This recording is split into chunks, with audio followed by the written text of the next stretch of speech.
You're listening to the Talking TUF podcast, creating tough minds for fitness, nutrition, and business.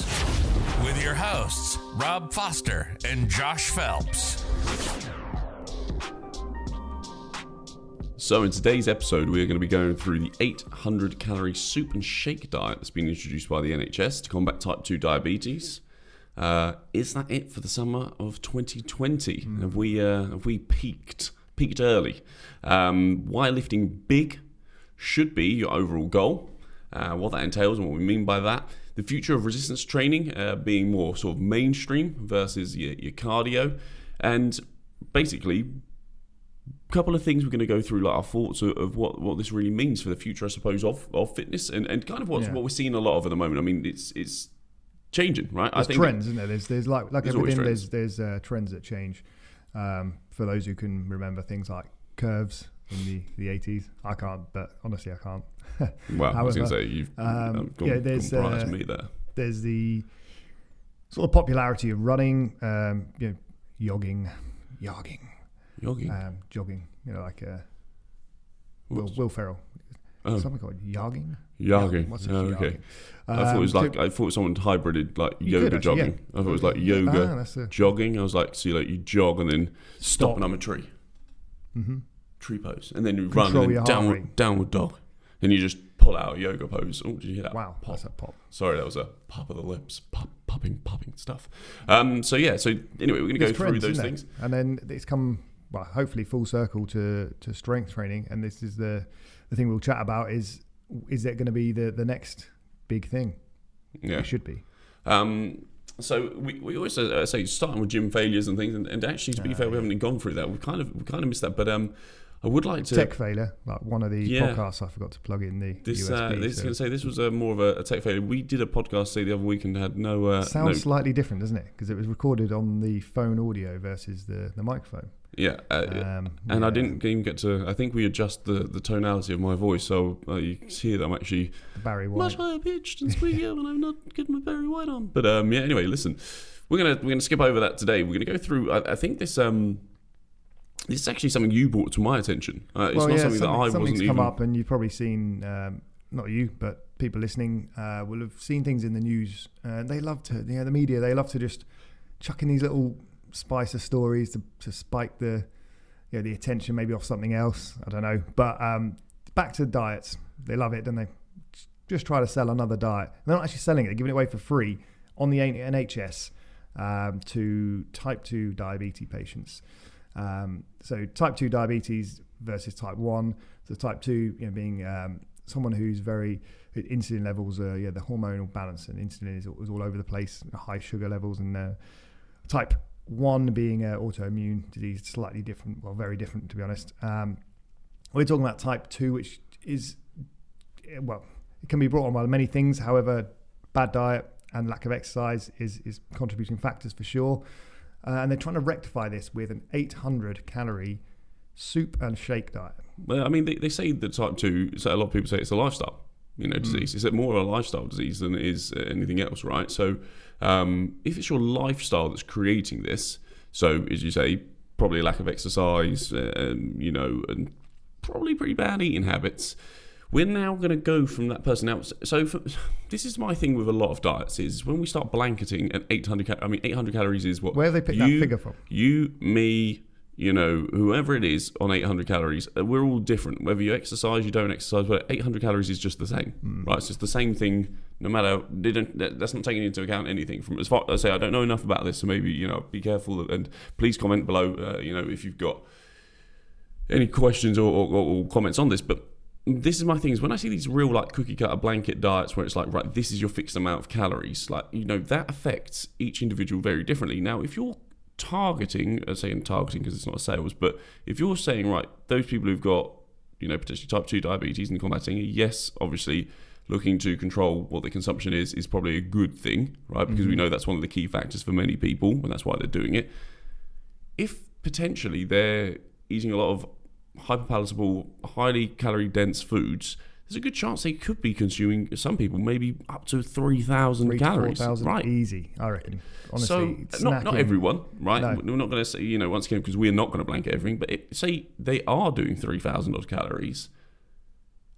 I mean, you and I have done this, right? Cutting that by we've done this on a more of a scaled version. You more so than me. You've done a couple of 4-day thing where you've done like quite it's low. It's actually a protein sparing modified fast diet, which is high protein. Oh, not high protein, really. To be honest, it's not very, very high protein. It's enough to sustain the low calories. It's lowish fat, but you get enough fat to sustain your hormone levels, because that's what suffers when you start to lack your fats, and very, very low carbs. It was across 2 weeks, so it was literally 14 days. It's done on science rather than just this is going to be a good idea, let's just cut this, let's cut all carbs. It's done very scientifically. All the grams of your proteins and fats and some carbs in there are done on body weight, lean body mass at that time. It consisted of the very leanest proteins available from I eat meat and fish. So it was chicken, it was white fish, it was loads of greens and vegetables. The fats were some from butter, oils, omega-3s, and the carbs were maybe some fruits in there, a little bit of fruits, fructose, and I can't actually remember some of them. I think there was because the training had to go alongside it as well. There was some training there, but it wasn't super hard training. It was very limited because of the low calories. But the key thing is, though, it was around 800-ish, to be honest. As you said, this was based on your lean body mass. So this, for you and me, it would be different anyway straight away. Yeah. So mine, roughly, it was about 850 or something-ish. Around. I kind of remember back a few years. And it was only for about, I think, 4 or 5 days. There was a structure to it, and on the 5th day, at the end of the day, there was a bit of a refeed. So that means you start putting in calories to ramp up your carbs back in a little bit for the weekend, for a day or so.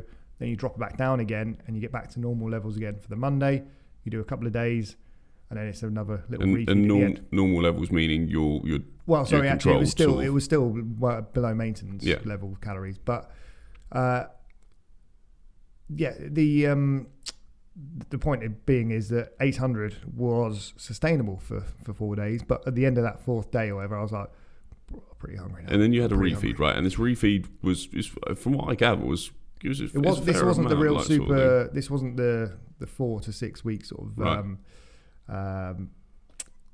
sort of fat loss diet. I can't remember what that was called, but this was a little bit of a blitz in. It was a very sort of calorie restrictive diet, but it was only short term. It's only meant to be short term because of the sort of the limitations it puts on the severity of how much your body, the processes and things. So for someone to then go to relating this to the 800 calorie soup and shake diet, all we're getting is from the media really, and there's not official sort of documents and studies and things. Unless I suppose you're a patient, you get it all. But they're saying after a couple of months on 800, they're going to help reintroduce foods and get proper routine back, which is great. But will someone get that far, really? That's the thing. Will they be sneakily putting in the foods? Because, I mean, I'm sure if they get to a certain pain point, they're going to follow. People are going to be like, I need help. But if they've got the habits of eating 3,000 calories of Haribo, sugar, junk food and things as well, because I'm sure some of that goes into it to get to that point of being a type 2 or even diabetic. The portion control for a lot of people say that for that particular type 2, but even if we're talking generally, but portion controls, if you're used to having mountains of, and it could be, not be funny, but chips and sauces on top of it, pastas and cheese, and all these different things, and then you say followed by a whole dessert potentially, and fizzy drinks, and maybe a litre of Coke a day. That's a lot of volume, and as you say, the habits in which you're doing it, you're not necessarily eating out of being hungry, it potentially could be emotional eating. None of those factors are really approached. As you say, when you get to a point of, that pain point of maybe even desperation or whatever, and you go, right, and you finally approach somebody or you've gone to the doctor and they're like, right, we're now putting you on this. It may not even be your choice to go on this, right? So not only are you going from having a huge consumption of hyper-palatable foods you really enjoy, that you have a link to emotionally of great volume, to then go, right, you now have to, so you've not chosen to do this, you now have to eat this and soup and shake or whatever each day, without being rude, how long do you think that may last? Considering I think something you read said that it's like 2 months before you start introducing whole foods again. So that could be different for different people, I suppose, because some people might have more success. We know how hard it is for people who know not being funny, but go to 30 days when they're not even necessarily bad, don't have hugely terrible habits, but need to just reduce the calories by a couple hundred a day. And we're talking people who may be consuming 2,000, we're dropping to 1,800 just as a test or whatever. We're supporting them through it for 30 days. I don't know how much support they get along with this. We're looking at all the different things about managing it around social events. These people who are doing this, without being rude. Well, they do for a few months. Do they for 2 months go out, and when they do socialise, they take the soup, their shake, maybe? I mean, does that work for everybody? What happens when you don't have the soup and the shake? Does that ruin everything? Or do you think they're doing it as a 800 calorie base because they know the reality is there's going to be a good few opportunities where you're going to go massively over? They're aware of that, but if your base level for 2 or 3 days is 800 calories, the overall consumption is because it might be that they're on 800 calories Monday, Tuesday, Wednesday, and the government realised that actually come Thursday, Friday, Saturday, Sunday, it's not. But at least they've got 3 days of 800. Who do it to the letter, who do it really strict? Because if they've shot for the buffer that most people will mess it up and go over, what about the people who do follow it? They're going to be in the locker, right? They're going to be so say they do it, right? Which kind of is great, because they've obviously got the mindset of being strong to do that. That hopefully that there's an education alongside that, and this is what I really think that we're kind of just constantly missing a trick. Is this? There's so much exposure to. I think if we can just get the basic things educated, and if people just could look at I suppose the investment of education of food, and it just blows my mind that we get one body, right? We get one body, and I know there's listen, I've done some stuff recently with clients about emotional eating and about actually what that feels like versus actual hunger. When you get if you've ever been to a point where you feel really ravenous, really hungry, right? First thing you do is you're probably thirsty as well, at the same time. You drink water, and that's because you kind of just need something, right? And you do that, and it's the easiest, best thing, which is great. And I'm not saying that completely suppresses your hunger, because it doesn't always, right? Sometimes you're actually hungry. There's very few people listening to here that have probably ever really been in that situation very often. But when you do get to a point where you feel like you're starving, right?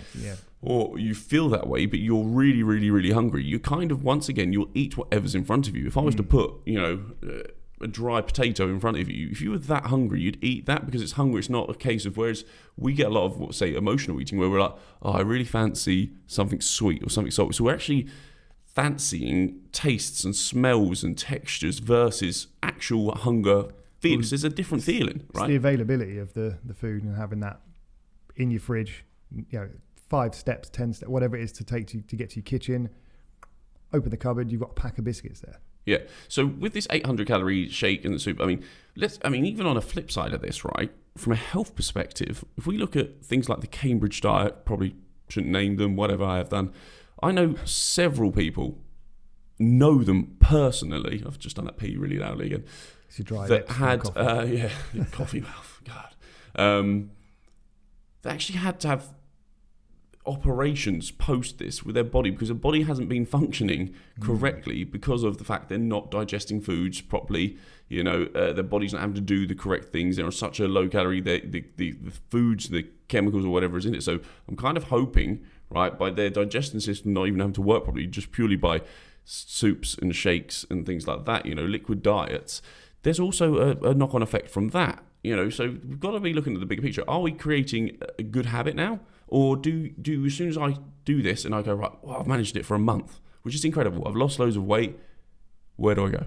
What do I do? It's once again, we say about all diets. We need to be having that education. And I'm not sure if that is a thing alongside, but also with that, alongside that, are we creating any habits during this time about going, right, okay, whilst you're doing this, we need you to be walking X amount of steps, drinking X amount of water, getting X amount of sleep? Are we looking at all these other factors, or are we just purely working on the one thing? And when I say just working on the one thing, it's an incredible amount of things to be asking. To maybe potentially take away someone's breakfast, because that might be a thing, right? Or switching out what they've had for the last 10 years for breakfast for a shake. It's a lot to ask for somebody who's potentially got a horrendous lifestyle, in the politest way, because some people do have horrendous lifestyles, if we look at it in a blanket, to go and, right, okay, you've now got to, because we're telling you to. Once again, people don't like being told what to do. It's not a choice they've made. A lot of these people, it's what they've been told to do from a health perspective. They are literally going to go 3 days maybe and be like, this is a load of crap.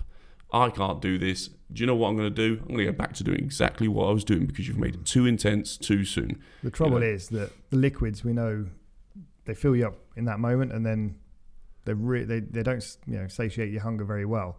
And 800 calories, how far can you spread that across the day to keep yourself feeling fuller? There's going to be periods of time where, and we know it, that you keep him busy, you feel less hungry because you just don't focus on it.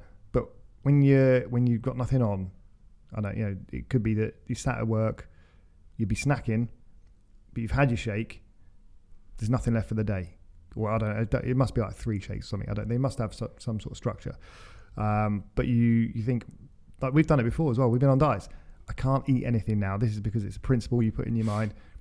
I've eaten all my calories for the day. Well, all I've got left, say, is dinner, and it's already done. It's white fish and vegetables. Until the next thing in the next day, that the treat or such, the post-workout shake or something, that's going to taste good. I've got to go all 16 hours now without, my only meal is white fish and veg until the next nice tasting thing. Now, I'm not saying this isn't doable. I'm not saying that, because I do know people who've done things who, you've got people who intermittent fast and do low calorie stuff, and, actually you can adjust your body. But what I'm suggesting is that people who, potentially got type 2 diabetes because of unhealthy lifestyles, which I'm guessing that's why they're targeting them, right, with the 800 calories, because possibly poor nutritional choices. It's kind of a bit like going, right, not a runner. Today, we're going to run up 4 miles uphill. We're going to go uphill for 4 miles. Brilliant. Okay, I can't run. I've never done this before. This is going to be intense. You will make it. You'll physically make it for the first day, because I'm going to be. Choice, yeah. So I'm going to run up for 4 miles. Right. Okay. Wow. Oh my God, I've made it. Probably feel fantastic. Next day, right, we're running up that hill again for 4 miles. I'm in pieces. I'm really struggling. I've just had a horrible. I just achieved something incredible for the first day. I couldn't believe you got to do it again. You got to keep doing this for the next 2 months. But I'm not a runner. Well, yeah, it might get easier with the running, because your body might become conditioned. You might get injured because you're not used to doing it. You might not be able to make it on the first 2 or 3 days. Then what do? You stop doing it. It's so intense straight off the bat. Like, is there almost a breakdown? Is there a way of coming down from the 2,000, 3,000, 4,000 calories, whatever it is you're on? It just seems like it's just a plonk. Anyway. Yeah. Anyway, so do you know what? Soups and shakes you might get away with when it's warmer as well. Come winter, and you're craving that comfort food, because let's be honest, is the summer over? It's 2020, right? It's September now. I played golf for the weekend, which was fantastic. And felt like winter. There was so many leaves on the grass and in the ground already. And I'm like, I'm someone who doesn't play on the fairway. I like to play in the trees. It's kind of my thing. It is so much harder when there's leaves on the ground. I was like, why is there so many leaves on the ground already? It's like, it felt autumnal. I was like, that's it. Summer's over, is it? Is it over? Like August finished. I was hanging on to I was wearing shorts over the summer. Yeah, I'm a short wearer. I was like, it looks grey, but I've been caught up before, and it's been absolutely roasting. I'm like, right, okay, it'll burn off, it'll clear. I don't really look at the weather report. I just like look out the window as such. Got there, I was like, it's pretty chilly. Like, where I play, it's really windy as well. It just whips across the whole course. It's open. And I was like, okay, I've got a body warmer, a little thin layer to put over the top. Second hole, I think it was, drizzle started coming in. I was like, what is this? It feels like winter. Yeah, it took me a good couple of hours. When you feel cold to your bones, like you get that chill. I've been cold, I've been wet, in the years, such as a Marine. But there's a point where sometimes you just can't warm up. Yeah. Get home, I'm like, not putting the heating on, not doing that, of course. It's like, I bet there was a few conversations about heating this weekend though, definitely those conversations. Yeah, Chris said, can we put the heating on? I was like, no, we're not putting the heating on in August. Wear another jumper, obviously. That's kind of the rule until she's knocking December. around in a dressing gown and like jumper under woolly and hat, stuff. Yeah, long socks. The blanket, sat on the sofa with the blanket over. Yeah, it's like, but I'm still in shorts and t-shirt. Saving the heating. Yeah, but it did feel really, really cold. But then it's made a change and it's actually really nice today. But I think what I was thinking is, like, it sounds daft because I was talking about the summer thing, and we kind of had a summer in, I want to say, like March, April, which it was like roasting, right? You know, obviously we were all in lockdown and things like that, so. What's been interesting is where there's been, like, people almost have cycles without probably even knowing it. They go through probably 2 or 3 maybe tops, like intense, like when I say intense, but being aware of their focus periods, focus of what they're doing with their body and nutrition and stuff like that. And naturally, nearly every person, we know our busiest months probably May sort of time, we reckon. April, May are good. Yeah, and then because people are getting ready for like a June, July sort of body, beach body sort of thing.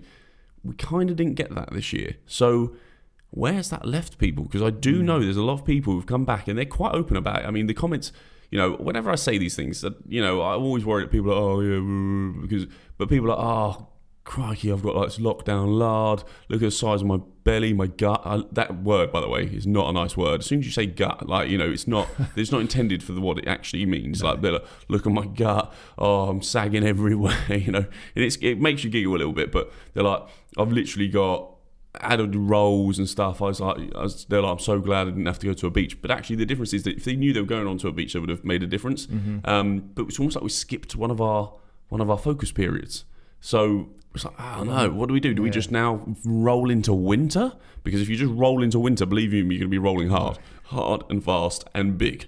It's going to be like that snowball, but the snowball's already started at How many people have written off till January? They're like, well, 2020's done. I mean, we're literally over half. We're just over half. Honestly, I know you just said that, right? I cannot tell you how many people have sort of said that. Oh, yeah, next year. Writing off a whole year of your life. We've got 4 months left. We've still got 4 months left. Like, the amount of change people make in 30 days with us is incredible. You've got 4 times that. And September, we always call it Super September. Because it's like, as soon as the kids go back, the holidays are over, it's almost that brand new year, but it's in the same year. So you get January again, but now it's like not the 1st September because obviously it takes about a week to get the kids back. Well, it's like, as you say, like when new I said routines, it's better time. It's a focus to, they almost go, well, I've got nothing on now. All my social things are gone for a couple of months. And it's usually from September to November, they're like, great, I'm getting on it. This is going to be the best part of the year.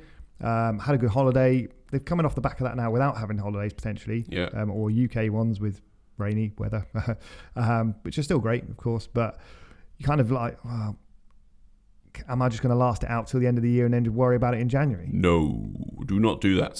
So September, I say, is quite similar to the May time in a weird way, because May was like a beach ready. Then it's like, right, I've had an indulgent summer now, which is fine. And then September, as you say, is like, it's been a case of kids have gone back to school potentially, and that tends to be a thing. Even if you're not even if you've not got kids, it does have an impact on everyone, because everyone's whole, like, it sounds silly, even people who, I know say this year is a bit different, but go to work and they're like, oh, well, it's been harder to get hold of such and such because they went away for a week and such went on holiday, and my business has been affected because they're doing it, and so everything's a little bit slower, which is all cool. And then September comes around, and say, I think it's the end of this week, most kids go back. Potentially next week is the last sort of week they start going back to school, and all the kids are going back now. So, we weren't sure about that.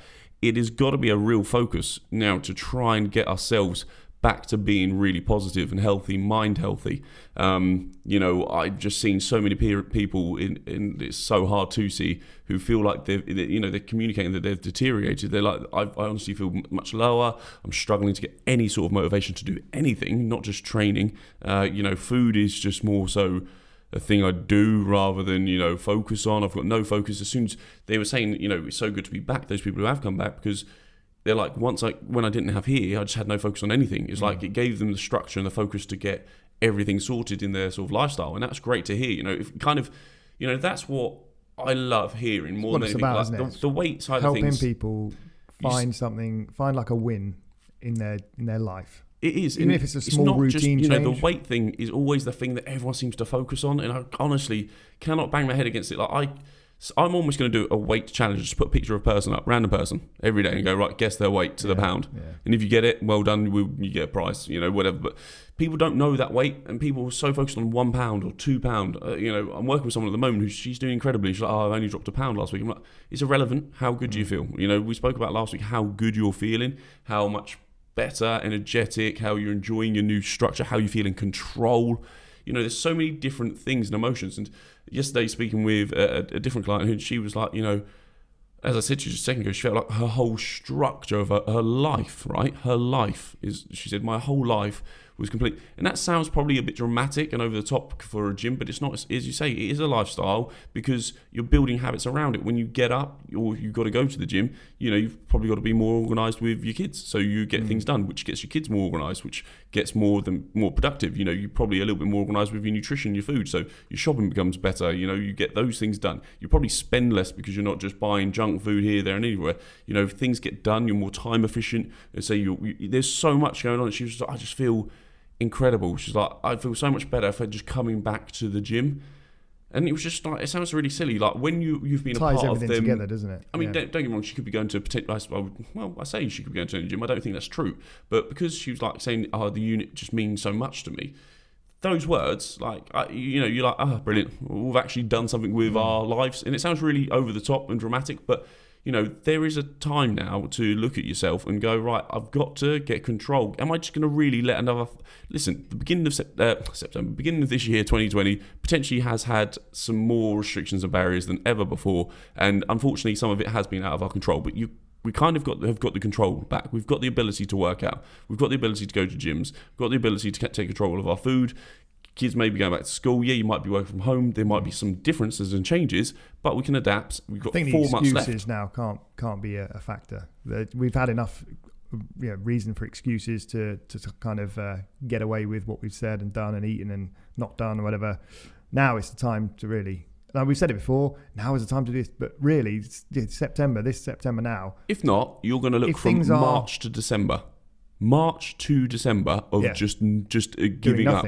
Just giving up, not giving it anything. What happened in your, whatever age you are, a year of your life? Well, I did nothing really. That could, without being rude, it could be the start of the end for a lot of people. If you get into such bad habits and you just kick on another 4 months and then, do you know what? Or do you know what? January comes around and you don't have this magical feeling and you go, something else has cropped up. Hey, listen, something else might crop up in January. Listen, we've been thrown enough curveballs recently. Something might pop up in January. If you leave it to the point of, I'll do it then, and then something else comes up, and then you're another year or two down the line, and you've put on 2 stone, 3 stone. Believe you me, you're going to feel terrible. Well, you can't drop that in 30 days, can you? Oh.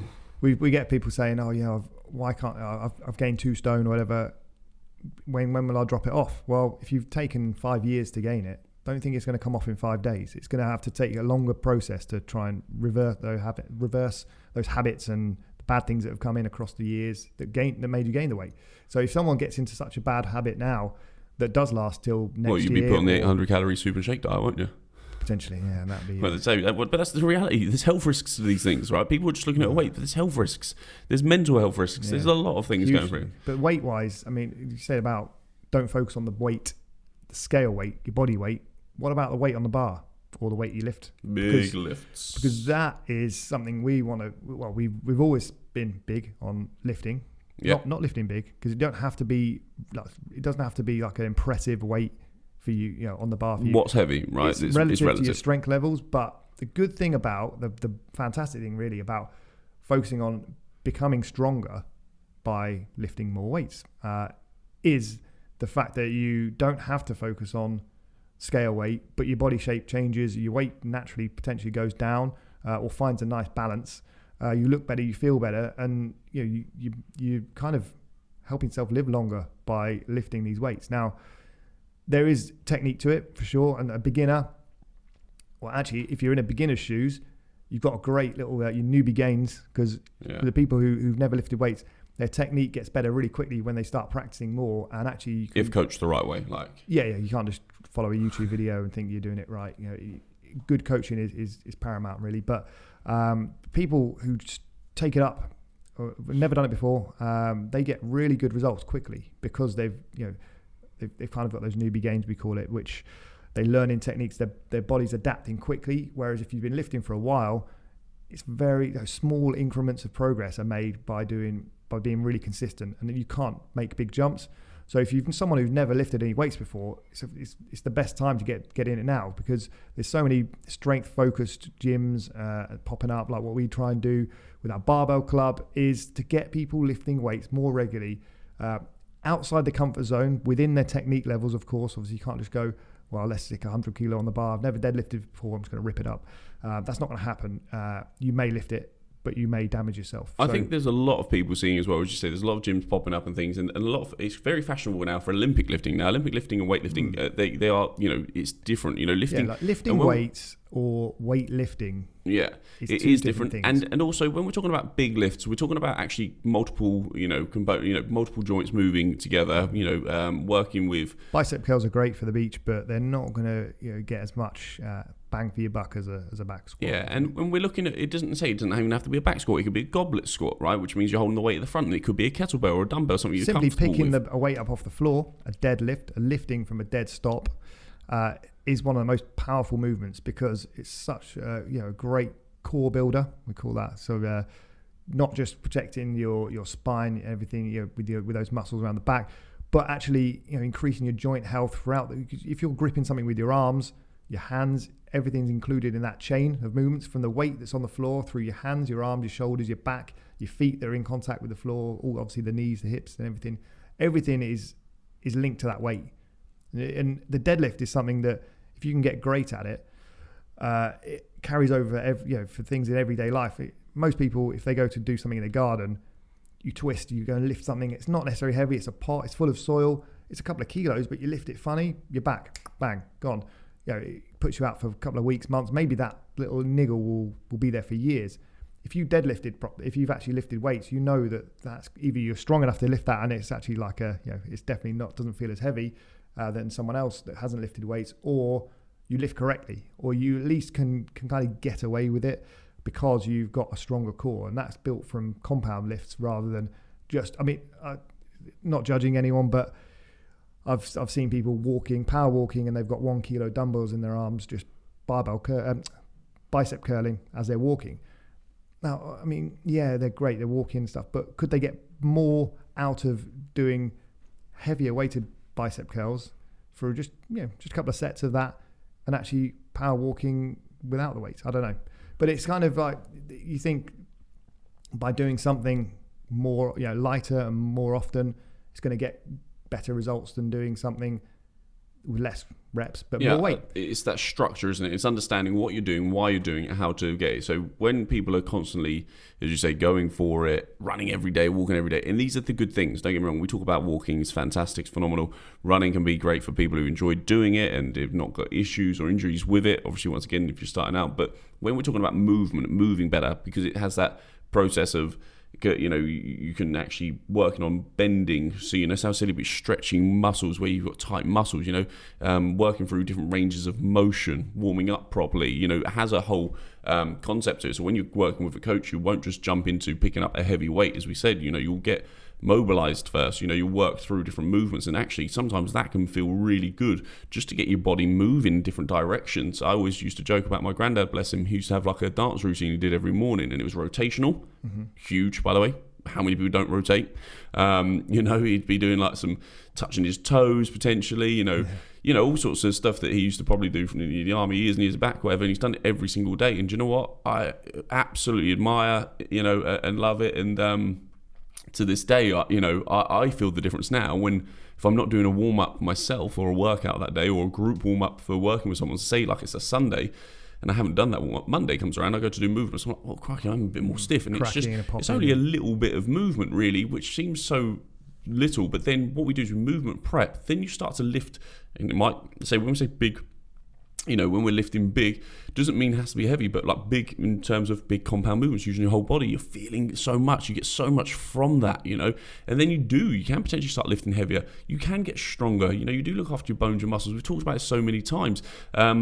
I think, as you say, there's so many opportunities out there, but don't get confused. There's lots of different ways of doing this. There's some incredible people out there doing what we call Olympic lifting, who are taking a bar from the ground above their head, and doing very that. Technical lifts, though. As you say, it's very technical, and for me personally, it's not great for me to be doing. Personally, I often get certain niggles with it. Maybe that's because technique isn't 100% perfect, and I don't strip it back. But I also don't love it. I like doing bits of it every now and again. So you have to find what you enjoy doing. So you might be a person who has always been told, oh, machines are no good for this, this, and this. Well, do you know what? They have their place. And actually, if it means you're moving, shifting some weight, moving multiple movements, joints and things like that, and actually feel secure and safe doing it, then why not? Why isn't it great? If it gives you the ability to isolate certain areas if you need to, every now and again, to then allow you to moving into bigger compound movements, fantastic. You might be somebody who hates machines but loves throwing around a barbell, then that's great. And it doesn't mean it has to be, you know, really advanced lifts. It could be things like, say, a deadlift, which is picking something off the ground, but safely.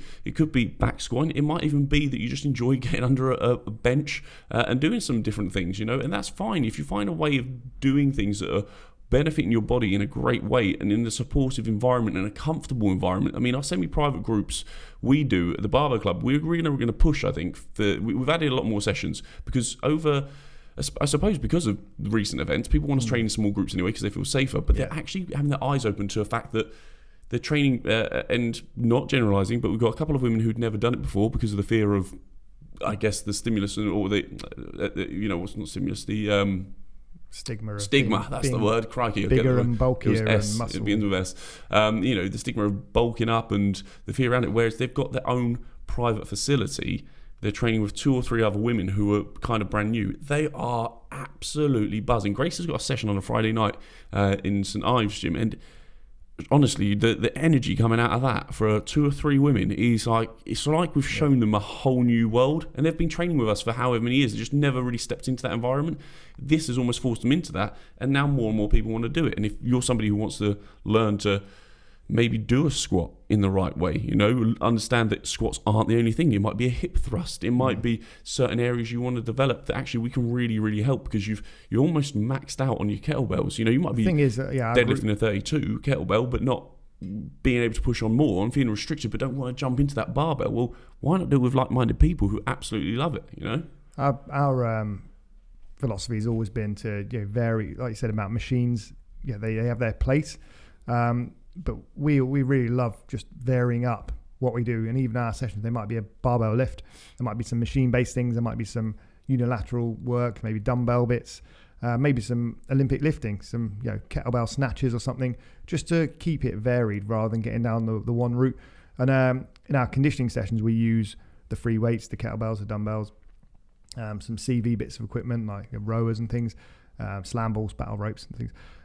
But there can be a limit where we've only got a certain amount of weights in that, and then people will get to a limit and they were like, well, the 32 kilo for deadlifts is light now. It really feels light, and then we can't just go, well, actually here's more weight for that session, because there's a format to it, and we work generally it's kind of an interval based session.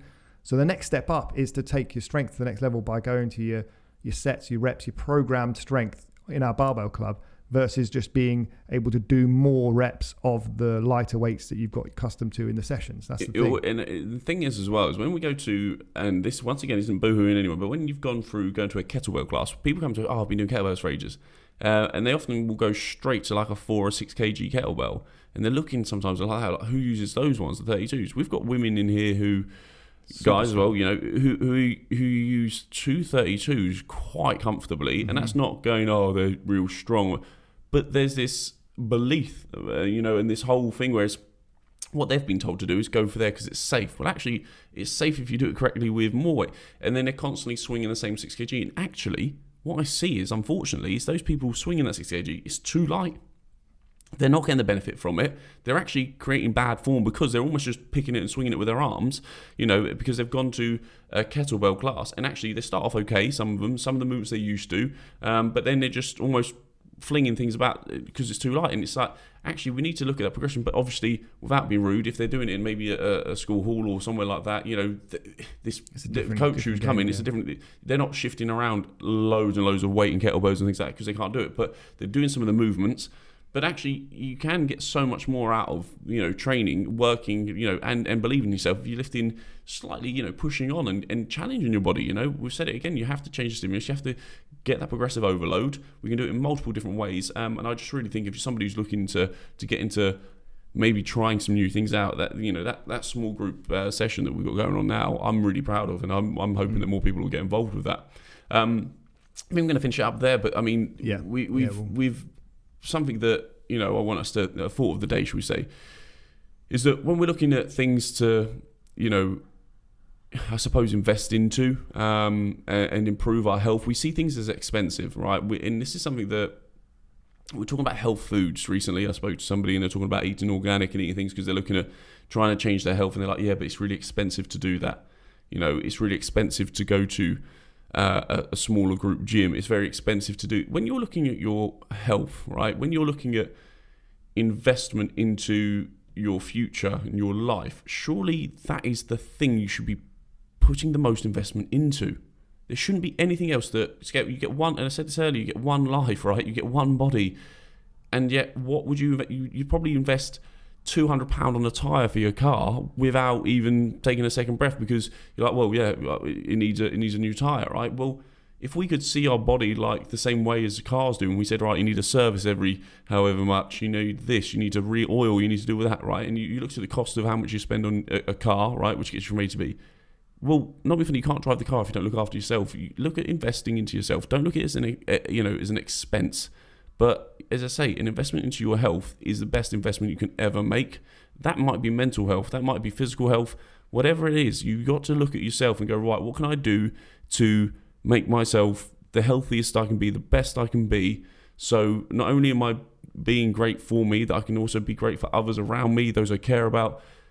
Don't look at, without being rude, you probably spend, takeaways, 20 quid every weekend or so, or something along those lines. If you're not having to take out, it might be chocolates and, drink or nails or whatever else. And, some of this is very surface level and just short-term, benefits, when it's actually, if you went and spent £20 a week on your, gym or your whole health and fitness, because if it's something like that, then, if you're investing, say, £80 or whatever it is a month, you should get the whole package of your health looked at, and that's what we're doing, here. And I don't think there's a better investment. There can't be. I'll probably sit here and argue with anybody that there's a better investment than there is into your own health and your family's health and future and there. And let's just start looking at that. Think about investing into yourself versus looking at it as expensive. Look at it as the best investment you'll ever make. Yeah, you always said your health is your wealth. Your health is your wealth. Yeah. If you invest in yourself, be a bit more selfish. It's for the benefit of others around you, really, and your longevity, isn't it? So if you're very unwell and you've got 5 million sat in the bank, good luck. It's doing nothing for you. There's nothing it can do for you, unfortunately. And that's a morbid way maybe to finish, but listen, look after yourself, be the healthiest you can. You can enjoy so many things that are free. You get to enjoy your family, you get to enjoy fresh air, you get to movement. These things we're speaking about, these are things you need to be investing into. And do you know what? If it costs you an extra £20 a week now, believe you me, it is going to be so worth it in 10 years' time, 20 years' time, whatever it may be. Yeah, cool. Yeah, super selfish September. We'll go. Yeah, focus on yourself for September. Don't care. Be selfish, be healthy. If being healthy, selfish, do it. We're Cheers, guys. Obviously YouTube as well. The video there saying if you want to subscribe to that channel, then do so. Obviously follow our podcast, and we will catch you. It's probably been a long one, I think. Catch you in the next episode. Long time ago. Right, see you later, guys. Bye. Bye.